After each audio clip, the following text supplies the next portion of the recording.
আসসালামু আলাইকুম। HSC 2027 batch অর্থাৎ এই বছরে যারা এসএসসি 25 পরীক্ষায় উত্তীর্ণ হয়েছে এবং কলেজ ভর্তির প্রিপারেশন নিচ্ছে এই মুহূর্তে, তাদের জন্য আজকের ভিডিওটা খুবই গুরুত্বপূর্ণ। আমার এখনও পরিষ্কার মনে আছে, আমি রাজবাড়ী সরকারি কলেজে ভর্তির আগে কলেজে এমনি ঘুরতে গেছিলাম যে এই কলেজে তো আমি ভর্তি হব, একটু ঘোরাঘুরি করে দেখি, গিয়ে দেখি কলেজের পরিবেশটা কেমন, বা এই কলেজে তো আমি চয়েস দিতে চাচ্ছি, চয়েস দেওয়ার আগে একটু কলেজে গিয়ে দেখতে চাই যে এই কলেজে পড়াশোনা করতে পারবো কিনা। পরবর্তীতে যাওয়ার পর সবার প্রথমে আমার যে জিনিসটা চোখে পড়েছে যে এক একটা ব্যাচ মানে ব্যাচ করে করে কিছু শিক্ষার্থী এর কাছে প্রাইভেট পড়ছে, ওর কাছে প্রাইভেট পড়ছে। পরবর্তীতে আমি আমার ভিতর খুব আগ্রহ জাগলো, এই শিক্ষার্থীদের তো আমার সেম ব্যাচের মতো মনে হচ্ছে বা আমার সেম এইজের মনে হচ্ছে। সেক্ষেত্রে আমি একটু ইনফরমেশন কালেক্ট করলাম, কিছু টিচারকে জিজ্ঞেস করলাম যে স্যার আমি তো এখানে নতুন আসছি, এমনি দেখতে আসছিলাম আর কি, এই যে যারা প্রাইভেট পড়ছে স্যার এরা কোন ব্যাচ। পরবর্তীতে স্যার বললো এবার নতুন এসএসসি পরীক্ষা দিয়েছে, সামনে এই কলেজে ভর্তি হবে, এই রাজবাড়ির স্থানীয় যে সমস্ত শিক্ষার্থীরা আছে তারা এখন প্রাইভেট শুরু করে দিয়েছে সামনে এইচএসসি কে টার্গেট করে। মানে শোনার সাথে সাথে আমি একটু অবাক হয়ে গেলাম যে এরা এত আগে থেকে প্রিপারেশন শুরু করে দিয়েছে আর আমরা এখনো ওইগুলো নিয়ে চিন্তা ভাবনাই করছি না। এখন আমার ভিডিওটা দেখা এরকম প্রচুর পরিমাণে শিক্ষার্থী আছে যার চিন্তায় মাথায় চলে আসছে এখনই। আমরা একটা কোর্স চালু করেছি না এইচএসসি 27 ব্যাচের জন্য, সেই কোর্সে প্রচুর পরিমাণ শিক্ষার্থী অলরেডি যুক্ত হয়ে গেছে। কেন যুক্ত হয়েছে?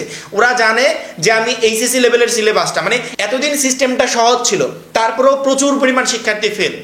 এই বছরে এইচএসসি পর্যায়ে এসএসসি পর্যায়ে নতুন এক সিস্টেমের ভিতর দিয়ে যাচ্ছে, সেক্ষেত্রে সামনের পর্যায়গুলো কি পরিমাণ কঠিন হবে, আমি কখনো কি 2 বছরে বা যতটুকু টাইম আমাকে দিবে ওই টাইমে আমি শেষ করতে পারবো? এই জন্য প্রিপারেশন এখন থেকে নিতে হবে। এবং কি প্রিপারেশন নিবে, কোনগুলো পড়বে, এইচএসসি 27 পরীক্ষার জন্য কি কি প্রিপারেশন নিবে সেগুলো অলরেডি আমরা সেই গ্রুপে দিয়ে দিচ্ছি। এখন থেকে কোনো শিক্ষার্থী যদি পর্যায়ক্রমে কমপ্লিট করতে পারে, কলেজ পরীক্ষা ফাইনাল পরীক্ষা দুইটাতে তার কাজে লাগে, এখান থেকেই সকল প্রশ্ন তার কমন চলে আসবে। যারা এখন আমাদের সেই কোর্সে যুক্ত হওয়া নাই, উপরে আমাদের যে নাম্বারটা দেওয়া আছে এই নাম্বারে 100 টাকা সেন্ড মানি করে এই নাম্বারে হোয়াটসঅ্যাপে আমাকে জানাবে সেন্ড মানি করেছি, সাথে সাথে তোমাকে গ্রুপে যুক্ত করে নিবে এবং তখন থেকেই তোমার এইচএসসি 27 পরীক্ষার প্রিপারেশন শুরু হয়ে যাবে। তুমি পরীক্ষায় উত্তীর্ণ হয়েছো মানে কি, তুমি যে কোনো একটা কলেজে ভর্তি হবে, তুমি যেই গ্রুপটাকে টার্গেট করছো সেই গ্রুপে ভর্তি হবে।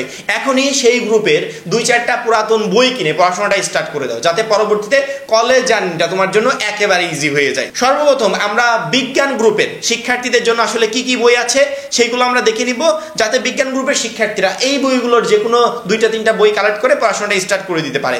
বিজ্ঞান, মানবিক বা ব্যবসা 3টা গ্রুপ বলার আগে আমি আবশ্যিক একটা সাবজেক্টের কথা বলতে চাই, যেই সাবজেক্টগুলো প্রত্যেকটা গ্রুপে আছে। তার ভিতর প্রথম হচ্ছে বাংলা প্রথম পত্র, দ্বিতীয়ত হচ্ছে বাংলা দ্বিতীয় পত্র, 3 নাম্বার হচ্ছে ইংরেজি প্রথম পত্র, 4 নাম্বার ইংরেজি দ্বিতীয় পত্র এবং 5 নাম্বার হচ্ছে আইসিটি।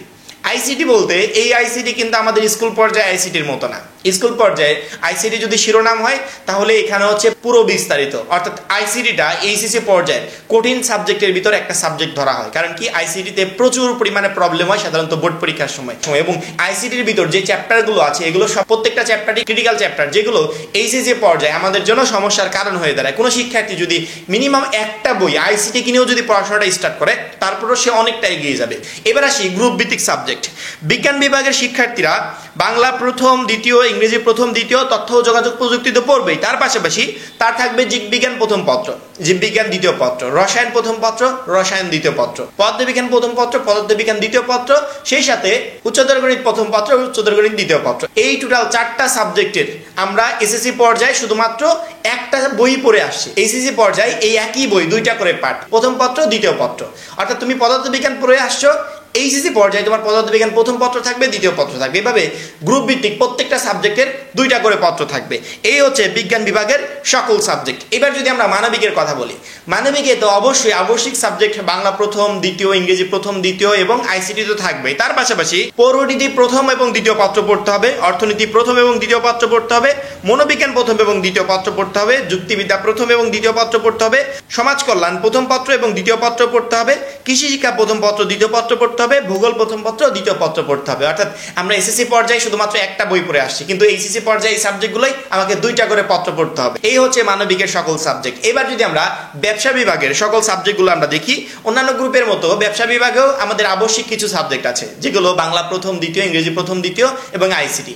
এই আবশ্যিক সাবজেক্ট বাদেও গ্রুপ ভিত্তিক যে সাবজেক্টগুলো আমরা এসএসসি পর্যায়ে পড়ে আসছি ওইগুলাই এইচএসসি পর্যায়ে আমাকে 2টা পত্র করে পড়তে হবে। সেগুলো হলো ফিনান্স, ব্যাংকিং ও বীমা প্রথম পত্র এবং দ্বিতীয় পত্র, অর্থ অর্থনীতি প্রথম পত্র এবং দ্বিতীয় পত্র, ব্যবসা সংগঠন ব্যবস্থাপনা প্রথম পত্র ও দ্বিতীয় পত্র, হিসাব বিজ্ঞান প্রথম পত্র ও দ্বিতীয় পত্র। এই টোটাল সাবজেক্ট আমাকে পড়তে হবে। তারপরও কলেজ ভেদে ভেদে কিছু সাবজেক্ট এদিক ওদিক হতে পারে। যেমন ধরো একটা কলেজে একটা সাবজেক্ট নাই, আবার অন্য একটা কলেজে ওই সাবজেক্টটা আছে, যেগুলো আমরা দেখি পরবর্তীতে টিসি নিতে গেলে প্রবলেম সাধারণত হয়। তবে আপাতত আমি যেই সাবজেক্টের লিস্টটা তোমাদেরকে বললাম বিভিন্ন গ্রুপে, এই সাবজেক্টগুলো তোমাদের থাকবে। তারপরেও কলেজ ভেদে ভেদে যদি একটা দুইটা এদিক ওদিক হয়, সেটা আমরা একমাত্র কলেজ ভর্তি স্টার্ট হলে যখন লিস্ট প্রকাশ পাবে তখনই আমরা জানতে পারবো যে কোন কলেজে কোন সাবজেক্টটা আছে, কোন সাবজেক্টটা নাই। এখন থেকে যদি প্রিপারেশন নেওয়ার চেষ্টা করো, সেক্ষেত্রে আমি বলবো গ্রুপ ভিত্তিক সাবজেক্টগুলো থাক। তোমাদের উচিত হবে এখন আবশ্যিক সাবজেক্টগুলো নিয়ে কাজ করা। তুমি বাংলা প্রথম দ্বিতীয় পত্র প্রাইভেট পড়তে পারো, বা এই যে কোনো একটা বই কিনে তুমি পড়াশোনাটা স্টার্ট করে দিতে পারো।